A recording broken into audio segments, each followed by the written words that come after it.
Welcome back to another technical video. Today we're going to be going through your question, answering it, and hopefully finding that solution.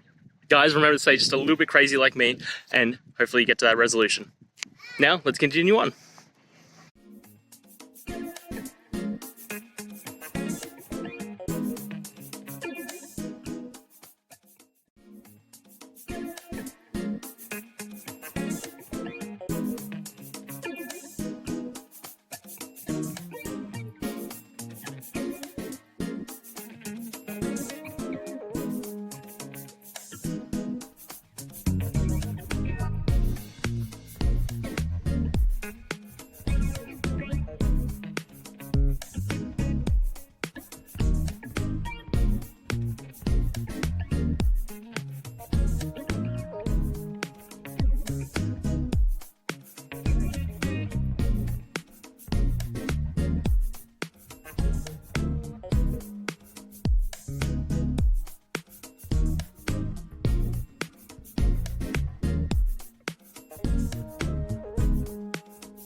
And that's it, guys. I hope that's found the answer that you were looking for and you got through to that solution.